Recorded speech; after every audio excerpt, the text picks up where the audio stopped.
Vous avez été nombreux à me demander ce sujet, mais ce que j'ai découvert risque de ne pas plaire à tout le monde. J'ai cherché les voitures neuves qui valent encore vraiment la peine en 2026. Des modèles fiables, proposés à un prix cohérent, encore réparables sans se ruiner une fois la garantie terminée. Des voitures qui ne te piègent pas dans une série de passages coûteux au garage des 80 000 km après avoir croisé les données de fiabilité, les essais spécialisés et les historiques de réparation, il n'en restait que 7. Pas 7 par catégorie. 7 sur l'ensemble des voitures neuves vendues en Europe. 7 seulement. Et c'est là que le constat devient gênant pour beaucoup de gens. Aucune ne vient d'Europe. Le continent qui a marqué l'histoire de l'automobile, le berceau de BMW, Mercedes, Audi, Volkswagen et de tant d'autres grands noms, ne place aucun modèle dans cette sélection. Ce n'est pas une préférence personnelle. Les chiffres de fiabilité pour 2026 vont tous dans le même sens. Dans les classements récents de Consumer Report, les marques japonaises occupent 6 des 7 premières positions. Toyota domine le classement. Mercedes se retrouve tout en bas. Les voitures qui méritent vraiment ton argent en 2026 viennent du Japon. Et plusieurs logos que l'Europe t'a présentés pendant des décennies comme des références désirables sont justement ceux que les données conseillent d'éviter. Cette voiture ne cherche pas à impressionner. Et c'est précisément leur force. Parce qu'aujourd'hui, dans l'automobile moderne, trop de sophistication signifie souvent plus de technologies coûteuses susceptibles de poser problème plus tard. Ici, on parle de machines simples, sérieuses et honnêtes. Des voitures faites pour fonctionner, pas pour briller quelques mois avant de devenir un casse-tête. Si tu t'apprêtes à investir une grosse somme dans une voiture neuve, cette liste peut éviter une erreur à 30 000 euros. Quand les premiers abonnés m'ont demandé une vidéo sur les vraies bonnes voitures neuves, je pensais que ce serait facile. Regarder les données, parler à des professionnels, établir une sélection. Mais le résultat ressemblait plutôt au dernier chapitre d'une certaine idée de l'automobile. La voiture simple, durable et raisonnable est devenue rare. J'ai commencé avec des centaines de modèles actuellement proposés en Europe. Les premiers à disparaître ont été ceux équipés de systèmes connus pour poser problème, comme certaines courroies baignées dans l'huile ou certaines chaînes de distribution qui peuvent s'allonger avec le temps et entraîner des réparations très coûteuses. Une grande partie de la liste a été éliminée dès ce stade. Ensuite, j'ai retiré les boîtes à double embrayage qui peuvent devenir très chères après la garantie, les fonctions enfermées derrière des abonnements, les composants soi-disant sans entretien qui finissent simplement par coûter plus cher plus tard, et les systèmes électroniques tellement verrouillés que même les garages indépendants ont du mal à intervenir correctement. D'un coup, il ne restait plus que quelques dizaines de voitures. Puis est venu le filtre que les concessions n'aiment pas entendre. Dans 10 ans, un mécanicien classique pourra-t-il encore réparer cette voiture à un prix raisonnable ? Les pièces seront-elles disponibles sans coûter une fortune ? La réputation du modèle repose-t-elle sur de vraies données de fiabilité ou seulement sur une belle brochure commerciale ? En appliquant ce tri sérieusement, quelques dizaines de modèles deviennent 14. Et ces 14 deviennent 7 voitures honnêtes sur tout le marché européen.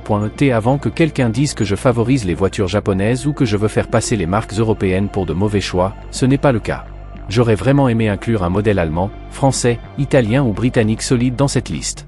Mais les données ne le permettent pas. À chaque fois qu'un modèle européen semblait proche d'entrer dans la sélection, son historique de fiabilité ou ses coûts de réparation le faisaient sortir. Ce n'est pas une attaque contre une marque.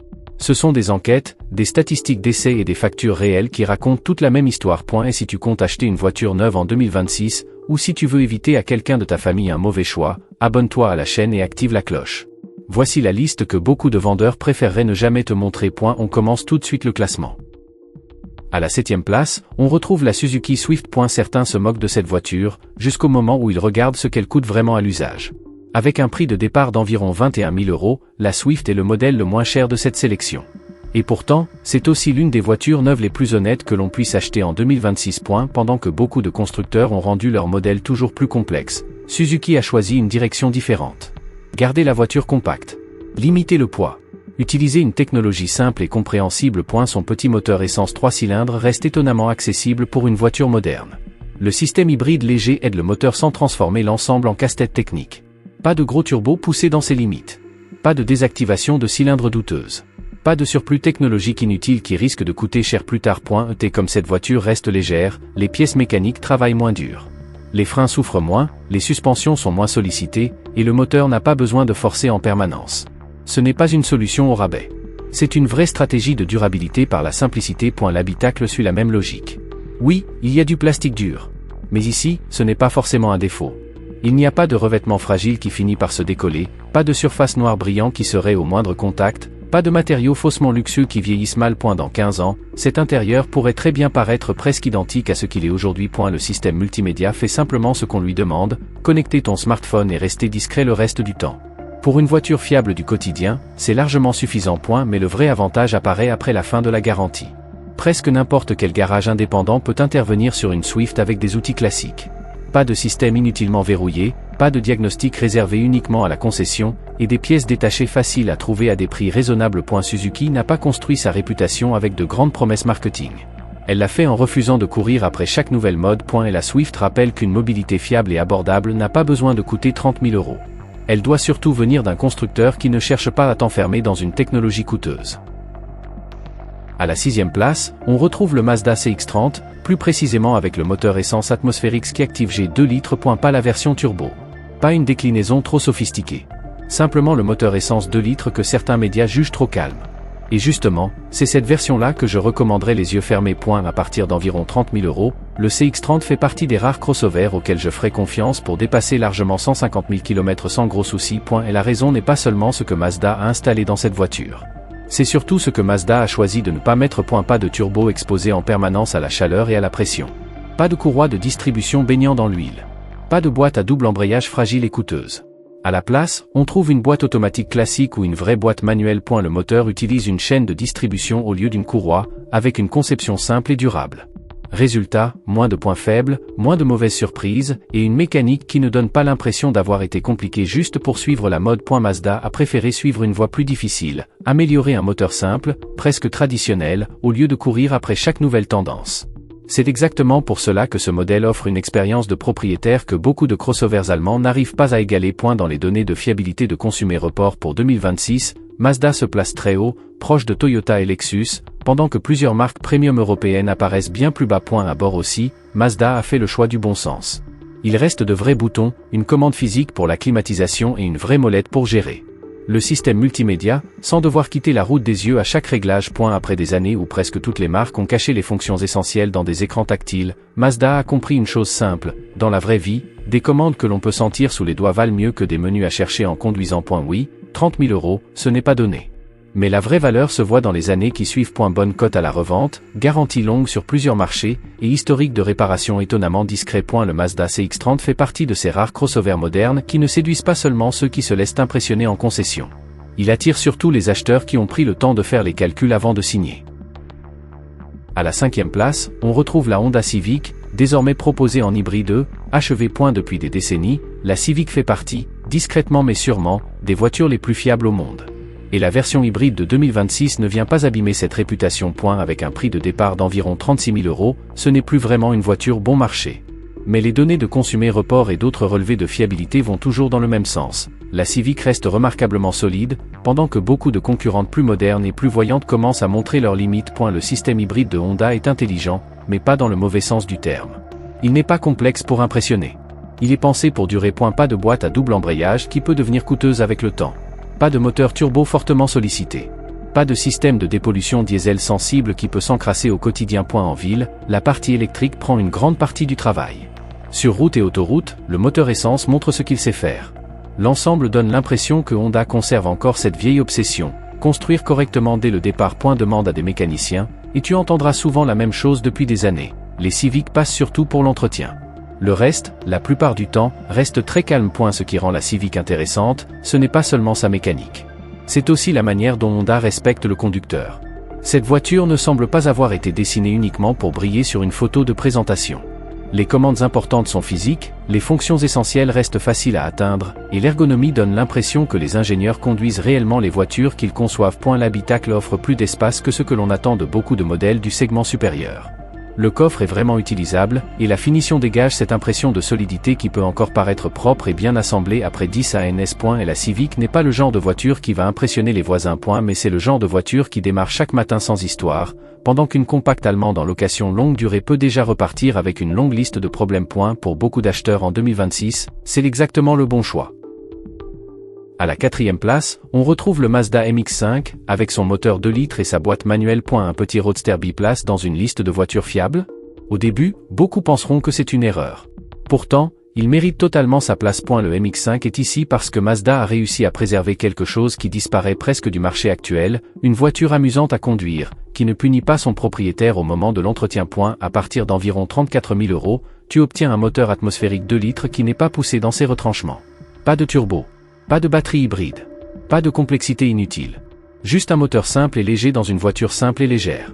C'est exactement ce qui explique pourquoi ce modèle vieillit aussi bien. Et la boîte manuelle fait partie des meilleures jamais proposées sur une voiture moderne. Et même le remplacement de l'embrayage reste relativement raisonnable, au lieu de se transformer en facture énorme comme cela peut arriver sur certaines concurrentes allemandes équipées de boîtes automatiques problématiques. Beaucoup de propriétaires dépassent sans difficulté les 300 000 km, à condition de respecter l'entretien. La capote en toile de la version de base est manuelle. Pas de moteurs électriques susceptibles de tomber en panne. Pas de capteurs compliqués qui peuvent créer des soucis plus tard. Seulement un toit que tu ouvres en quelques secondes, et qui devrait encore fonctionner dans 20 ans. Ce détail résume toute la philosophie du MX5. Ne pas ajouter un mécanisme quand une solution manuelle fait mieux, plus simplement et plus durablement. Bien sûr, il n'est pas pratique. 2 places, un petit coffre, peu d'espace. Mais cette limite est assumée. Et elle ne prétend pas être un SUV familial avec une fausse allure d'aventurier. C'est une vraie voiture de conduite, qui se trouve en plus être plus fiable que beaucoup de berlines familiales allemandes. C'est là que se cache l'ironie que les mécaniciens connaissent bien. Un petit roadster sportif peut dépasser en endurance des voitures compactes pourtant présentées comme raisonnables. Mazda ne l'a pas conçu ainsi par hasard. La marque l'a volontairement gardé simple. Et c'est précisément pour cela qu'il tient aussi longtemps. À la 3e place, on retrouve la Toyota Corolla Hybrid. C'est la référence. Si Toyota occupe le sommet des classements de fiabilité de Consumer Report pour 2026, la Corolla Hybrid y est pour beaucoup. En berline comme en version Touring Sport, cette Toyota se rapproche autant que possible de la promesse d'une voiture capable de servir pendant 20 ans sans gros problèmes. Sur le marché actuel du neuf, c'est devenu extrêmement rare. Le système hybride de Toyota a été amélioré pendant près de 30 ans. Sa grande force, c'est qu'il évite directement plusieurs faiblesses classiques. Les moteurs électriques n'ont pas de balai à remplacer. La transmission n'utilise pas d'embrayage qui peuvent chauffer ou s'user prématurément. Le moteur essence fonctionne dans une plage efficace, sans être forcé en permanence. Pas de turbo. Pas de boîte à double embrayage. Pas de filtre à particules diesel. Pas de technologie fragile à la mode qui finit par remplir les ateliers. Cette voiture est presque une réponse technique à tout ce qui devient souvent coûteux avec le temps. Les taxis le prouvent depuis des années.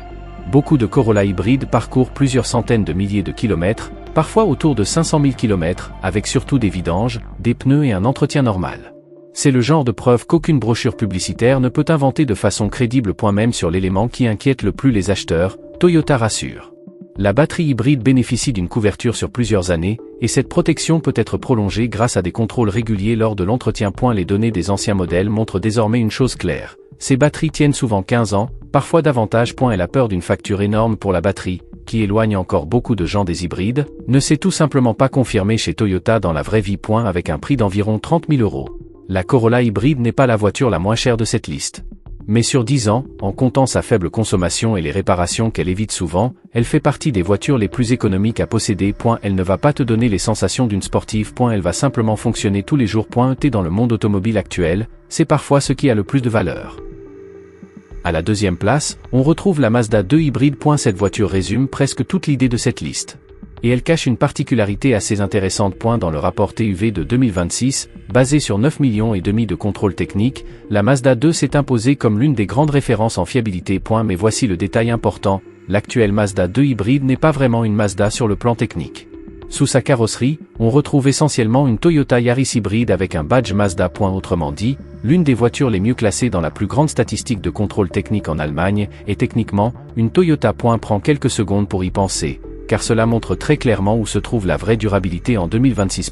Pour environ 23 000 €, tu obtiens le système hybride extrêmement solide de Toyota, les mêmes moteurs électriques peu sollicités, et une transmission sans embrayage classique, le tout dans une citadine compacte qui a simplement du sens au quotidien. Pas de turbo susceptible de coûter cher plus tard. Pas de boîte compliquée.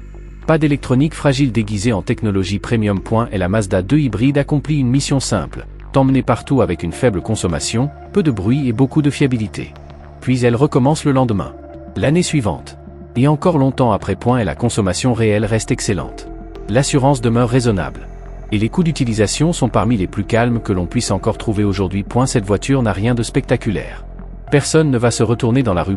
Mais les statistiques de contrôle technique la placent tout en haut, et les mécaniciens comprennent très bien pourquoi. Une petite hybride simple, construite sur une base Toyota, fait partie des choix les plus intelligents du marché. Ici, tu n'achètes pas seulement un logo. Tu achètes une technologie.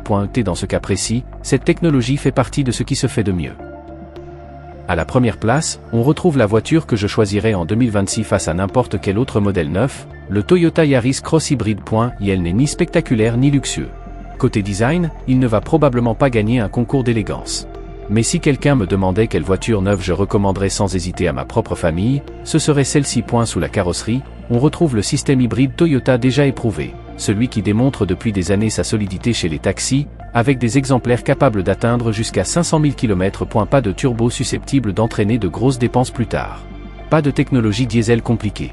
Pas de boîte à double embrayage fragile. À la place, Toyota utilise des moteurs électriques, une transmission simple et largement éprouvée, ainsi qu'un moteur essence qui n'est jamais poussé inutilement dans ses limites. Pendant que beaucoup de constructeurs ont multiplié les expériences techniques, Toyota a suivi la même idée de base pendant des décennies, en la perfectionnant étape par étape. Pourquoi le Yaris Cross passe-t-il devant la Yaris classique ou même la Corolla? Parce qu'au quotidien, il se montre simplement plus polyvalent. Et sa garde au sol légèrement plus élevée encaisse mieux les ralentisseurs, les bordures hautes et les routes dégradées qu'une voiture plus basse.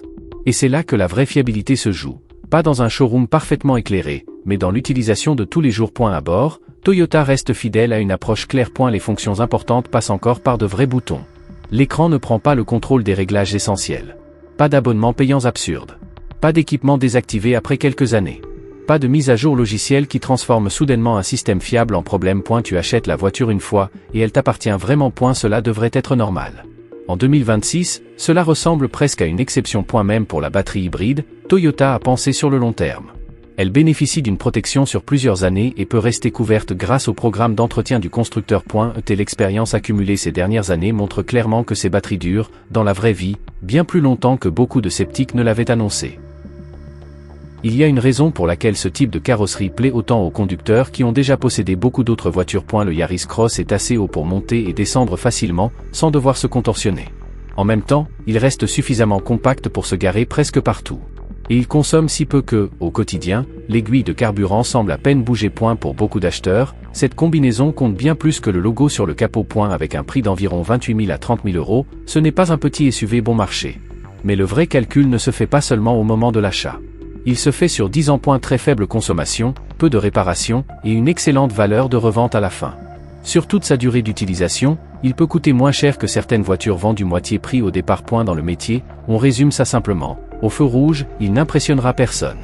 Mais il roulera encore correctement quand beaucoup de voitures plus voyantes auront déjà quitté la route. Voilà donc les 7 seules voitures neuves qui valent vraiment la peine en 2026. Sur des centaines de modèles proposés, seulement 7 ont passé le test le plus simple, fiable, honnête, et encore réparable à un prix raisonnable plus tard. Ce n'est pas un guide d'achat classique. C'est un avertissement. Et regarde bien qu'il manque aucune marque généraliste européenne.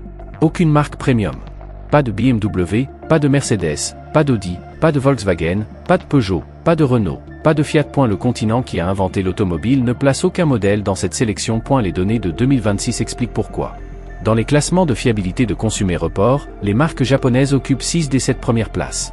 Toyota est tout en haut, Mercedes tout en bas. Oui, il existe quelques exceptions positives, comme certains petits modèles électriques bien notés au contrôle technique. Quand une voiture mérite d'être reconnue, il faut le dire. Mais au niveau des marques, la tendance est claire. Et la fiabilité s'est déplacée vers l'Est. Beaucoup de logos européens vivent encore sur une réputation que leur technique ne confirme plus toujours. Et la raison est la même que celle dont on parle souvent sur cette chaîne. Beaucoup de constructeurs européens ont préféré la complexité à la durabilité. Turbo, courroie baignée dans l'huile, boîte à double embrayage, écran pour chaque fonction, pression des normes anti-pollution et effet de vitrine en concession. Pendant ce temps, beaucoup de constructeurs japonais ont continué à miser sur des mécaniques simples, éprouvées et peu sollicitées. Les études le montrent année après année. Et année après année, les mêmes noms réapparaissent en bas du classement. Et si aucune de ces 7 voitures ne te convient, voici le conseil honnête que beaucoup de mécaniciens donnent à voix basse. Achète plutôt une voiture de 15 ou 20 ans, bien entretenue, venant d'un constructeur qui savait encore fabriquer du solide, puis entretiens-la correctement. Une Corolla, une Civic ou une Mazda de la fin des années 2000, avec un simple moteur atmosphérique, peut survivre à beaucoup de voitures neuves de 2026, tout en te faisant économiser beaucoup d'argent. Une ancienne voiture bien suivie, avec une mécanique simple, coûte souvent moins cher et te laisse moins souvent en panne que de nombreux modèles européens récents. Ce n'est pas de la nostalgie.